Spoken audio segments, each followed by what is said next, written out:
तो पिछली वीडियो में हमने देखा था कि मोंगोडीबी को इंस्टॉल कैसे करना है।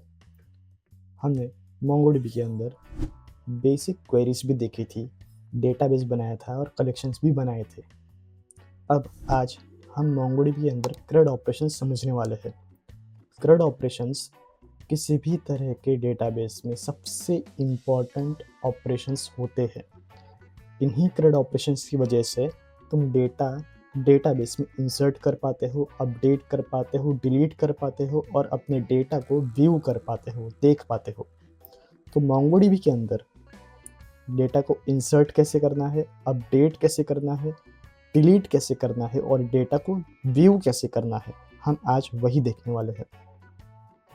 तो सीधा चलते हैं हमारे मोंगोडीबी शेल पर। तो अभी तुम्हें मोंगोडीबी शेल कुछ इस तरह से दिख रहा होगा। यहाँ पे हम एंटर करते हैं। बाय डिफ़ॉल्ट हम टेस्ट डेटाबेस में हैं। अभी हमें टेस्ट डेटाबेस से कुछ काम नहीं है। हम अपना एक नया डेटाबेस बनाने वाले हैं, जैसे कि यूज़ द सेमहब। इस कमांड से हम द सेमहब नाम का एक नया डेटाबेस हम क्रिएट कर रहे हैं। इतना होते ही हमें इसका एक्नॉलेजमेंट मिल जाएगा कि अब हम हमारे डेटाबेस में स्विच कर चुके हैं। अब इस डेटाबेस में, इस नए बनाए हुए डेटाबेस में हम कुछ एंट्रीज करेंगे। यानी अभी ये डेटाबेस पूरी तरह खाली पड़ा हुआ है, उसमें कोई भी नया डेटा नहीं है। अगर हमें हमारे डेटाबेस में नया डेटा इंसर्ट करना हो तो इस काम के लिए हम insert1 नाम की एक क्वेरी का यूज़ करते हैं। अब insert1 क्या होता है कि इस क्वेरी से डेटाबेस में तुम एक रिकॉर्ड को इंसर्ट कर सकते हो कुछ इस तरह से। db डॉट, यहाँ पे हम हमारे नए कलेक्शन का नाम लिखेंगे। कलेक्शन यानी कि हमारे डेटाबेस का एक टेबल। डॉट insert1 कुछ इस तरह से लिखेंगे, कर्ली ब्रैकेट बनाएंगे, क्योंकि यहाँ पे हम हर एक चीज़, हर एक डेटा जेसन के फॉर्म में लिखने वाले हैं, जावास्क्रिप्ट ऑब्जेक्ट के फॉर्म में लिखने वाले हैं। तो पहला डेटा हम कुछ इस तरह से रखते हैं, नेम, एज और सिटी।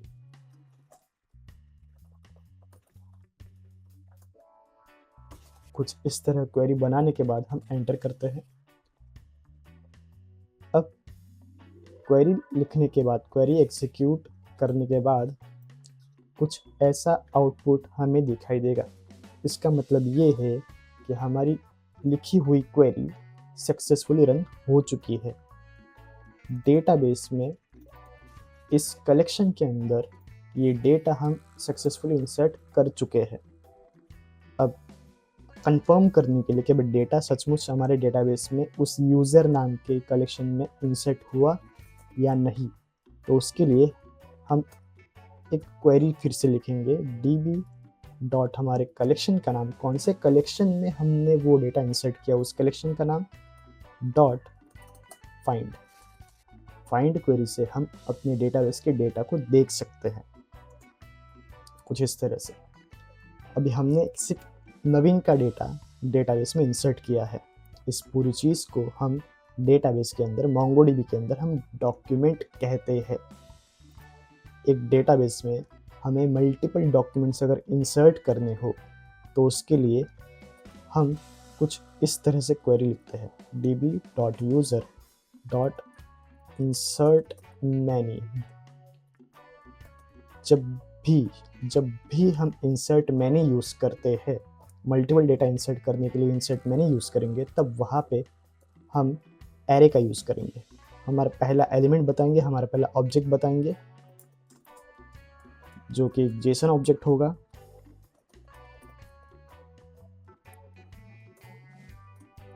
कुछ इस तरह से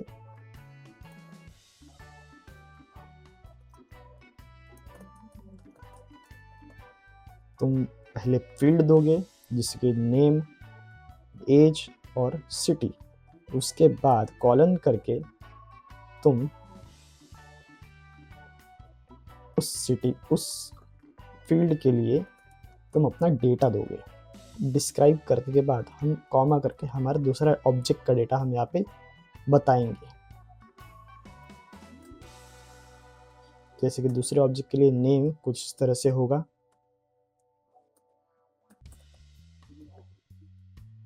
उसकी एज कुछ ऐसी होगी, हम 35 दे रहे हैं, और उसकी सिटी, हम उसकी सिटी की वैल्यू कुछ इस तरह से लिख रहे हैं। ऐसे कॉमा करते करते मल्टीपल डेटा अगर तुम्हें इंसर्ट करना हो तो इस तरह से एरे के अंदर मल्टीपल एलिमेंट बना बना के तुम डेटा इंसर्ट कर सकते हो। अभी के लिए हम 2 डेटा इंसर्ट कर रहे हैं। जैसे ही ये डेटा इंसर्ट हो जाए तो वहाँ पे एक्नॉलेजमेंट के बाद हमें कुछ इस तरह से हमारा डेटा इंसर्ट हुआ है ये हमें दिखाई देगा। अब यहाँ पे ये जो ऑब्जेक्ट आईडी है एज अ डेटाबेस यूज़र हम नहीं बनाते, ये MongoDB खुद जनरेट करके हमारे स्पेसिफिक ऑब्जेक्ट के लिए ये एक यूनिक आईडी बना के हमें देता है। MongoDB ये खुद बनाता है। अब हमने इंसर्ट देख लिया, इंसर्ट 1 देख लिया। अब हम एक बार चेक करते हैं कि हमारे डेटाबेस में टोटल कितने डॉक्यूमेंट्स हमने इंसर्ट किए हैं। अभी db.user. सॉरी, बीच में स्पेस मत देना, एक साथ लिखना है हमें। फाइन, हमारे पास अभी टोटल 3 डॉक्यूमेंट है, एक नवीन का डॉक्यूमेंट, एक भावेश का डॉक्यूमेंट और एक हर्ष का डॉक्यूमेंट। यानी हमारे पास अभी 3 रिकॉर्ड है जो हमने यूज़र नाम के कलेक्शन के अंदर हमने इंसर्ट किए हुए हैं। अब CRUD में से हमने अभी पहली 2 चीज़ें हमने देखी, नया डेटा इंसर्ट कैसे करना है और इंसर्ट किए गए डेटा को रीड कैसे करना है, शो कैसे करना है। अब इसके आगे की चीज़, इंसर्ट किए गए डेटा में अगर इंसर्ट किए गए डेटा में तुम्हें कोई चेंजेस करने हो तो वो कैसे करोगे। तो किसी भी तरह के डेटा चेंजेस करने के लिए हम अपडेट क्वेरी का यूज़ करते हैं। यहाँ पे हम अपडेट ऑपरेशन करेंगे। अब उसके लिए भी हमें क्वेरी लिखनी पड़ेगी। तो क्वेरी हम कुछ इस तरह से लिखेंगे, db हमारे करंट डेटाबेस डॉट यूज़र के हमारे डेटा यूज़र नाम के कलेक्शन में हमने अभी इंसर्ट किया है, तो उसी कलेक्शन में से हमें कुछ चेंजेस करने हैं। अगर हमें एक स्पेसिफिक एक डॉक्यूमेंट के स्पेसिफिक एक डेटा में स्पेसिफिक एक वैल्यू में अगर हमें चेंज करना हो तो हम अपडेट 1 का इस्तेमाल करते हैं। फॉर एग्जांपल कि हमें नवीन के डॉक्यूमेंट में से उसकी एज फील्ड की वैल्यू हमें चेंज करनी हो, पुराने वैल्यू की जगह पर हमें नई वैल्यू अगर सेट करनी हो तो उसके लिए हम $set इस कीवर्ड का यूज़ करेंगे। $set लिखेंगे, उसके बाद $set लिखने के बाद कॉलन करके एक बार फिर से हम कर्ली ब्रैकेट्स बनाएंगे, एक बार फिर से हम ऑब्जेक्ट्स के ब्रैकेट बनाएंगे और उसके अंदर हम लिखेंगे कि कौन सा नया डेटा, कौन से फील्ड के लिए नया डेटा हमें सेट करना है। जैसे कि एज फील्ड के लिए हमें नया डेटा सेट करना है, नया डेटा उसमें चेंज करना है।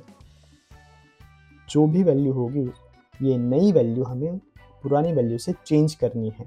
क्वेरी कुछ इस तरह से लिखी जाने के बाद हम एंटर करेंगे, हमें एक्नॉलेज ट्रू मिला, यानी कि हमारी क्वेरी ठीक से रन हो चुकी है। इंसर्टेड आईडी में हमें नल मिला है, मतलब कोई नया डेटा, कोई नया डॉक्यूमेंट इस क्वेरी से इंसर्ट नहीं हुआ है, तो इसके लिए उस वजह से यहाँ पे हमें नल दिखाई दे रहा है। मैच्ड काउंट, यानी इस यूज़र नाम के कलेक्शन में जितने भी डॉक्यूमेंट्स होंगे उन सभी डॉक्यूमेंट्स में से नवीन का डेटा कितनी जगहों पर मैच हुआ है, नेम की वैल्यू नवीन कितनी जगहों पर मैच हुई है उसका काउंट बताएगा। मॉडिफाइड काउंट यानी कितनी जगहों पर डेटा मॉडिफाई हुआ है, उसका काउंट यहाँ पे हमें मिल रहा है कि भाई एक डॉक्यूमेंट में डेटा चेंज हुआ है, डेटा मॉडिफाई हुआ है। एक बार हम डेटा को प्रिंट करके भी देख लेते हैं, db.user.find।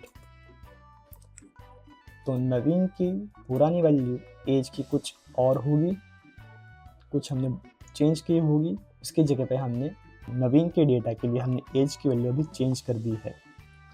इसी तरह से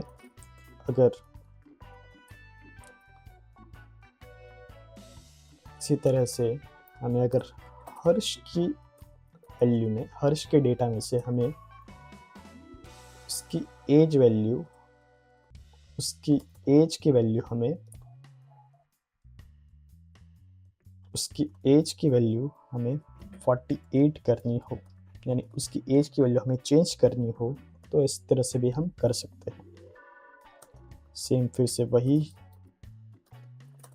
प्रिंट करने की क्वेरी लिखेंगे। हर्ष नाम के इस फील्ड की वैल्यू में, हर्ष नाम के इस डॉक्यूमेंट में, हर्ष के डॉक्यूमेंट में हमने उसकी एज वैल्यू अपडेट कर दी है। तो इस तरह से तुम किसी एक डॉक्यूमेंट के किसी एक वैल्यू को तुम चेंज कर सकते हो। अब इसके साथ एक और चीज़ आती है, अगर तुम्हें तुम्हारे कलेक्शंस के मल्टीपल डॉक्यूमेंट्स में अगर एक साथ चेंज तुम चाहते हो, अगर एक साथ तुम्हें डेटा चेंज करना हो, तो वो कैसे करोगे? उसके लिए, इस काम के लिए एक क्वेरी आती है जिसका नाम है अपडेट मैनी। अपडेट मैनी तब काम करता है जब हमारे पास डुप्लीकेट डेटा हो और उन डुप्लीकेट डेटा में हमें कुछ वैल्यूज़ चेंज करनी हो। अब सबसे पहले देखते हैं कि हमारे पास वैल्यूज़ और डेटा कौन कौन से हैं। हमारे पास नवीन का डेटा है, नवीन का डॉक्यूमेंट है, भावेश का डॉक्यूमेंट है, हर्ष का डॉक्यूमेंट है। अब पहले हम ये ट्राई करते हैं कि नवीन के डेटा में इसका नाम चेंज करके हम हर्ष करते हैं, और फिर हर्ष वाले डेटा में हम कुछ चेंजेस करते हैं। चलिए ट्राई करते हैं। db.user.update1, क्योंकि हमें पहले एक डेटा को हमें कुछ इस तरह से अपडेट करना है कि डेटा डुप्लीकेट हो जाए हमारे डेटाबेस में। तो नेम की वैल्यू हम पहले फिल्टर दे रहे हैं कि भाई नेम की वैल्यू हो नवीन, तो पहले वो डेटा पहले टारगेट होगा। उसमें हम बता रहे हैं कि नया डेटा हमें सेट करना है। किस तरह से सेट करना है कि भाई उसमें नेम की वैल्यू नवीन से बदल के हो जाए हर्ष। तो ये चीज़ हो चुकी है, हमारी क्वेरी सक्सेसफुली रन हो चुकी है। अब एक बार व्यू करके देख लेते हैं db.user.find। इन दोनों डेटा में, हर्ष नाम के इन दोनों डेटा में सिटी की वैल्यू हम चेंज करते हैं एक साथ। तो करके देखते हैं db.user.update। अपडेट मैंने यहाँ पे इसलिए यूज़ कर रहे हैं क्योंकि हमें मल्टीपल डेटा में अपडेटेशन परफॉर्म करना है। तो उसके लिए हम पहले हमारी क्राइटेरिया लिखेंगे कि भाई उन डेटा में चेंज करना है जिनमें नेम की वैल्यू हर्ष आ रही है, और नया डेटा जो सेट करना है, उसमें हमें सिटी की वैल्यू चेंज करनी है। अभी जो भी वैल्यू होगी डेटाबेस में, हर्ष के डॉक्यूमेंट में सिटी की वैल्यू डेटाबेस में जो कुछ भी होगी उसकी जगह पे नई वैल्यू रखनी है, न्यू वैल्यू रखनी है। सिटी फील्ड के लिए नई वैल्यू हम हर्ष के डेटा के लिए हम अपडेट कर रहे हैं। अब हर्ष नाम के हमारे पास दो डेटा है। ये एरर सॉल्व करने के लिए एरर के ब्रैकेट निकाल दो। मैच्ड काउंट में हमें 2 नंबर मिले, यानी कि 2 रिकॉर्ड में हमें 2 रिकॉर्ड मैच हुए। इस फिल्टर की वजह से, फिल्टर के हिसाब से 2 रिकॉर्ड मैच हुए हैं, और इन 2 रिकॉर्ड में हमने डेटा को चेंज किया है। देख लेते हैं db.user.find। तो हर्ष का पहला डेटा जो हर्ष का था उसमें सिटी की वैल्यू हमने मुंबई की रख दी, और लास्ट डेटा में भी हमने सिटी की वैल्यू मुंबई अपडेट कर दी है। या हम मल्टीपल डॉक्यूमेंट्स के मल्टीपल वैल्यूज़ को हम चेंज कर सकते हैं। मल्टीपल डॉक्यूमेंट्स के वैल्यूज़ को हम चेंज कर सकते हैं। CRUD में से हमने 3 ऑपरेशन देख लिए हैं। CRUD में से हमने 3 ऑपरेशन हमने देख लिए। अब आखिरी ऑपरेशन बचता है डिलीट ऑपरेशन। अब भाई डिलीट ऑपरेशन से होगा क्या कि तुम्हारे डेटाबेस में जो डेटा तुमने पहले इंसर्ट किया है उस डेटा में से उन डॉक्यूमेंट्स में से कोई एक डॉक्यूमेंट तुम्हें डिलीट करना हो तो वो कैसे करोगे। तो डिलीट ऑपरेशन करने के लिए हम क्वेरी कुछ इस तरह से लिखेंगे db.user.delete1।